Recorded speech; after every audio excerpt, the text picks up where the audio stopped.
श्री स्वामी समर्थ प्रेक्षकांनो, इकडे जुळली गाठ या मालिकेमध्ये आता खूप जबरदस्त असा ट्विस्ट येताना आपल्याला पाहायला मिळणार आहे. बरं का प्रेक्षकांनो, इकडे मालिकेमध्ये आता आपल्याला दामिनी इकडे सावीला दुधामधून काहीतरी औषध देत आहे. या सत्याचा खूप मोठा उलगडा आपल्या धैर्यासमोर होताना इथे आपल्याला पाहायला मिळणार आहे. ज्यावेळी दामिनी त्या दुधामधून इकडे सावीला आपल्या औषध देत असते आणि ते धैर्यासमोर कशा प्रकारे उघड होणार, सावीच्या जीवाशी खेळणाऱ्या या दामिनीला आता फायनली शिक्षा होणार, हे सगळं मालिकेमध्ये आता आपल्याला पाहायला मिळणार आहे. पण हे सगळं मालिकेमध्ये नक्की कशा प्रकारे घडत जाणार हे जर तुम्हाला जाणून घ्यायचं असेल तर तुम्ही आपला हा व्हिडिओ अगदी शेवटपर्यंत बघा, म्हणजे तुमच्या सगळं काही इकडे लक्षात येऊन जाईल.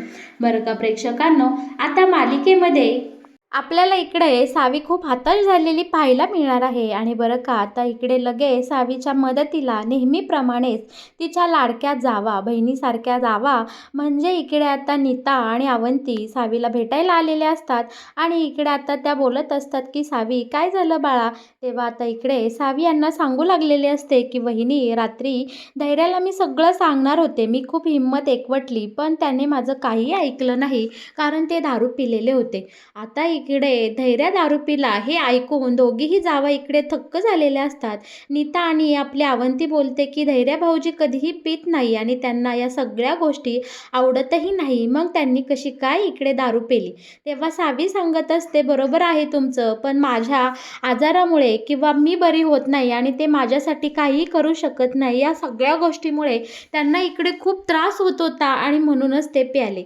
बरं का प्रेक्षकांनो, आता लगेच सावीला इकडे एक आयडिया सुचलेली असते आणि सावी काय करते, इकडे लगेच आपल्या परागला फोन करते आणि बोलते की पराग ऐक, तुझ्याकडं माझं एक खूप महत्त्वाचं काम आहे. त्या दिवशी दामिनी मॅडमला ती जी बाई भेटायला आलती किंवा ती बाई मध्ये आली होती ना, त्या बाईची सगळी माहिती आपल्याला काढायची आहे. कदाचित आपण त्या बाईपर्यंत पोचलो तर आपल्याला इकडे दामिनीचं सत्य उघड करता येईल. त्या बाईला तू गाठ आणि ती कशी आपल्याला पोपटासारखी उत्तरं देते या सगळ्याकडे तू लक्ष दे.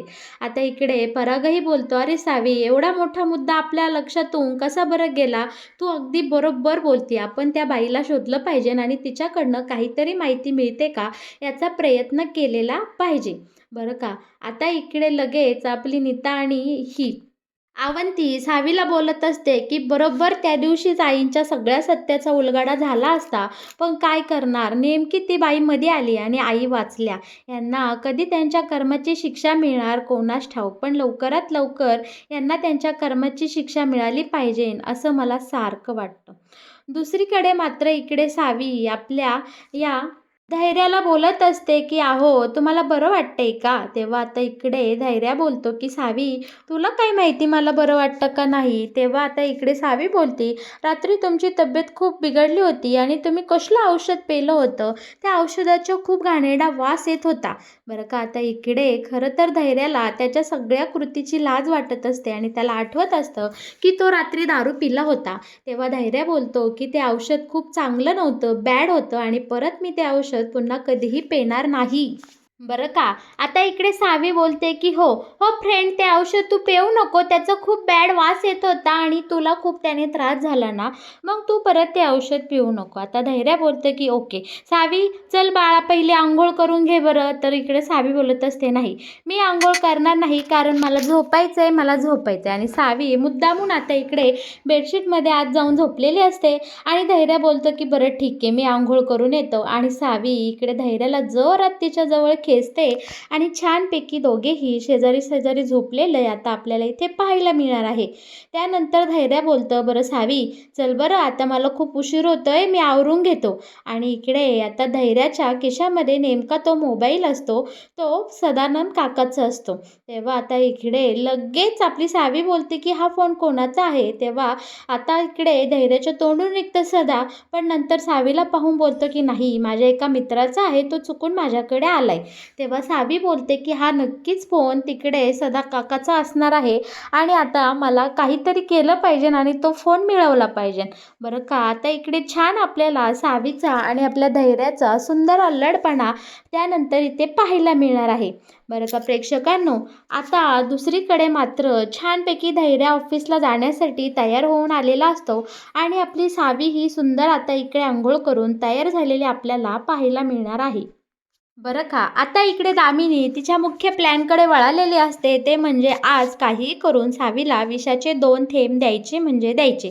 आणि इकडे दामिनी गपचूप दुधाचा ग्लास घेऊन आलेली असते आणि तिच्या खोलीमध्ये आता ती त्याच्यामध्ये त्या दुधामध्ये विषाचे थेंब मिळवत असते आणि त्याच वेळी नेमकं दरवाजातून कोणीतरी हे डोकावून पाहत असतं. दामिनी इकडे आता डचकलेली असते आणि नक्की कोणी पाहिलं या विचारत असते. आणि बरं का प्रेक्षकांनो, आता दरवाजामधून इकडेही इरा आलेली आपल्याला पाहायला मिळणार आहे. इकडे इरा आता इथे दामिनीला विचारत असते की आत्या, काय चाललंय नक्की तुमचं, तुम्ही काय करताय? तेव्हा दामिनी बोलते की काही नाही, तुझ्यापर्यंत ही गोष्ट आली नाही.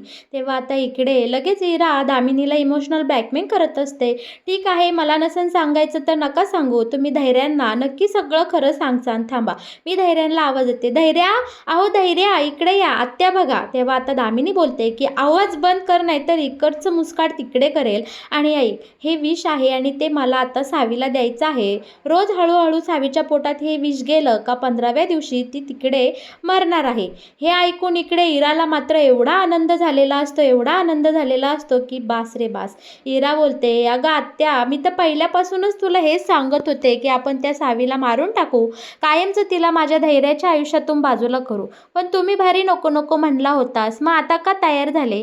तेव्हा आता इकडे लगेच ही दामिनी इराला बोलत असते की एखादी मुलगी किंवा एखादी व्यक्ती आपल्या डोईजड झाली की तिला खतम कायमची संपवलेलीच बरी, म्हणून मी आता या सावीला कायमचा संपवण्याचा प्लॅन करत आहे.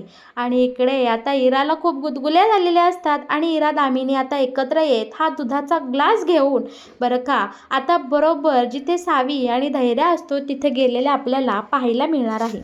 रात्री दारू पिल्यामुळे इकडे धैर्याचं डोकं खूप दुखत असतं, तो खूप डिस्टर्ब असतो आणि त्याला खूप टेन्शन आलेलं असतं आणि तो सावीला बोलत असतो की सावी बाळा, मी ऑफिसला जाऊन येते, तोपर्यंत तू इकडे काळजी घे.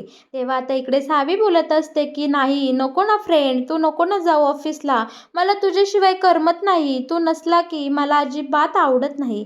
तेव्हा आता इकडे धैर्य सावीला बोलत असतो की सावी, मी रात्री इथे कसा काय आलो ग, कारण मला तर काही आठवत नाही आणि रात्री तू मला काही सांगत होती का, तुला मला काही सांगायचंय का? पण इकडे सावी हा ना करत होते, पण सावी मनाशी बोलत असते की धैर्या, रात्री मी खूप हिंमत गोळा केली होती, पण ठीक आहे, आज नाही सांगितलं म्हणून काय झालं, पण मी लवकरात लवकर तुमच्या समोर या सगळ्या सत्याचा उलगडा करणार आहे आणि मी तुम्हाला सांगून टाकणार आहे माझं जे काही मी तुमच्यापासून लपवते आणि तुमच्या आई दोषी असल्याचं. बरं का, आता इकडे धैर्याचं खूप डोकं दुखत असतं, म्हणून सावी इकडे धैर्याला बोलत असते की अहो तुम्ही जरा थांबा, मी तुम्हाला छान डोक्याला बाम लावून देते आणि परत असलं वाईट औषध घ्यायचं नाही ज्याने तुम्हाला त्रास होतो. फ्रेंड फ्रेंड तुझं डोकं दुखतं ना, ते औषध पिल्यावर मग तू परत ते औषध पिऊ नको, अशी सावी इकडे लढीवारपणे आपल्या धैर्याला सांगत असते आणि छानपैकी तिच्या कोमल हाताने इकडे धैर्याच्या डोक्याची मालिश करून देताना आपल्याला सावी इथे पाहायला मिळणार आहे. छानपैकी आता आपल्या धैर्याला बरं वाटत असतं, पण इकडे सावी मुद्दामून बांबाचा हात डोळ्याला लागला म्हणून नोटंकी करत असते, कारण तिला आवडत असतं धैर्याने तिची काळजी घेतलेली, त्याचा जीव कासावीस झालेला. आता इकडे सावीच्या डोळ्यात बाम गेला म्हणून धैर्य नाजूकपणे इकडे सावीचे डोळे फुंकत असतो, अगदी तोंडाचा बोळा करून छानपैकी आता इकडे सावीला वाप देताना आपल्याला धैर्य पाहायला मिळणार आहे. बरं का, आता सावी हसते आणि बोलते की फ्रेंड, मी नाटक केलं. आता लगेच इकडे धैर्य बोलतो, का गं सावी, मला त्रास द्यायला आवडतं का तुला?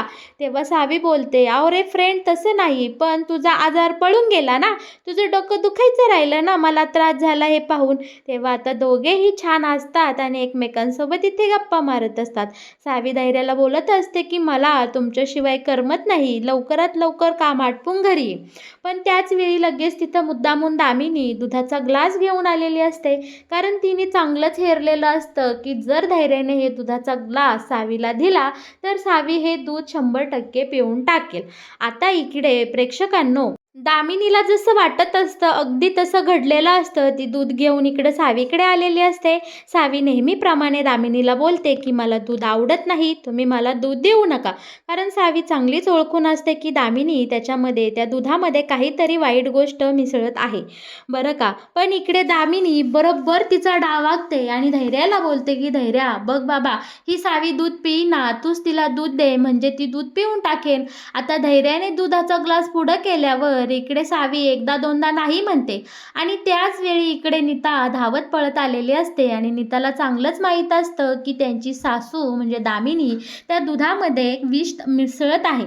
तेव्हा आता इकडे नीता आपल्या सावीला खुणवत असते की तू दूध पिऊ नको, पण सावी विचार करते सारखं सारखं नाही म्हणलं तर या दामिनीला माझा संशय येईल आणि धैर्यासमोरून देतोय म्हणल्यावर इकडे सावी नाही म्हणू शकली नाही आणि सावीने सगळं दूध इकडे गटागटा पिऊन घेतलेलं असतं. दामिनीला खूप आनंद झालेला असतो कारण तिला वाटत असतं की तिचा प्लॅन इकडे सक्सेसफुल झाला आणि सावीच्या पोटामध्ये आज विषाचे थेंब गेले. आणि आता दामिनी बोलते की मला चांगलं माहिती होतं धैर्या तुला हे दूध पाजणार, मला हेच तर पाहायचं होतं की तुझं प्रेमच तुझा कसा घात करतंय आणि तुझ्या प्रेमाच्या हातूनच तू कसं हळूहळू मरण ओढावून घेते. आता इकडे दामिनीचा कपटी हेतू साध्य झालेला असतो आणि ती तिथून निघून गेलेली असते.